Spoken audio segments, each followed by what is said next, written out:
Hey, my friends, Raul Lopez Jr. here. Hope your day is going wonderful. It's Thursday afternoon. No, it's not afternoon yet. It's Thursday around noon, California time. And it's a foggy day. You can kind of see it's not a sunny California day, but it's a wonderful day. And here's why.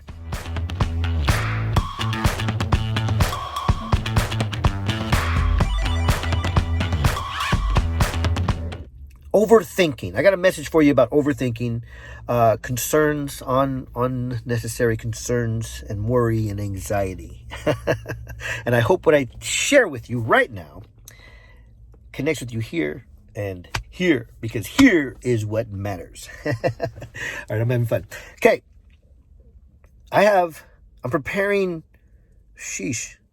1, 2, 3, 4, 5 speaking engagements, 4 or 5 speaking engagements between now and April 1st. And they're kind of different audiences, right? They are different audiences for the most part.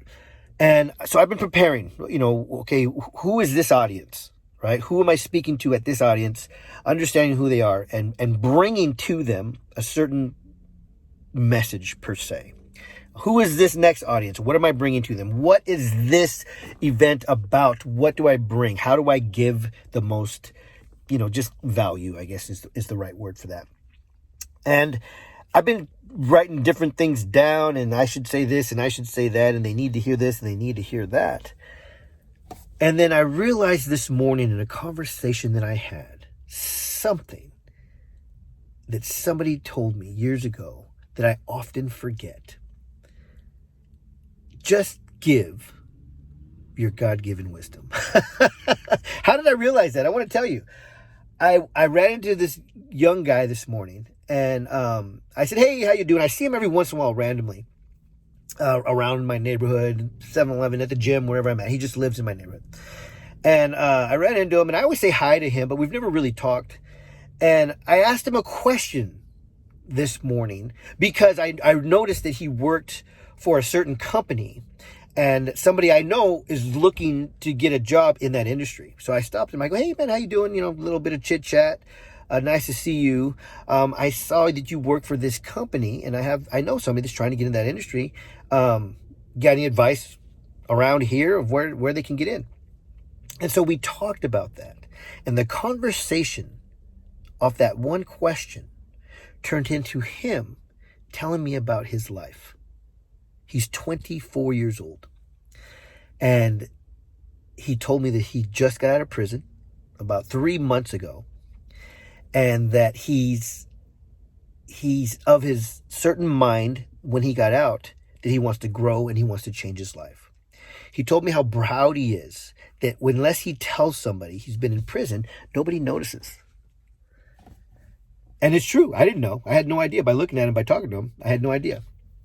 And then he kind of started telling me about what he's seeking and how he's hoping to do A, B, and C. And he was just telling me about his goals and stuff. And I looked at him, and I just listened, first of all. And I looked at him, and I said, you know what? I'm a lot older than you. But I was in prison, and I got out when I was 24 years old. And he just looked at me like, really? And I said, yeah. And I said, and I understand exactly where you're at. I said, you're seeking. And I could hear what people are not saying. So while he was telling me his story and what he was looking to do, A, B, and C, these goals he had in his life, I knew exactly what he was seeking. Because when I was that age and I just got out of prison, I was seeking the exact same thing, right? We're wondering who we are, why we do what we do, why we act the way we act. How do I change my life? So I had a conversation with him about that.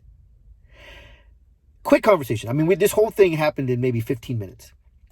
We shook hands. I sent him one of my videos, my Heal the Boy and the Man Will Appear video of when I'm on a stage sharing my message. And I walked away, and I felt so good. I felt so excited. I felt so happy.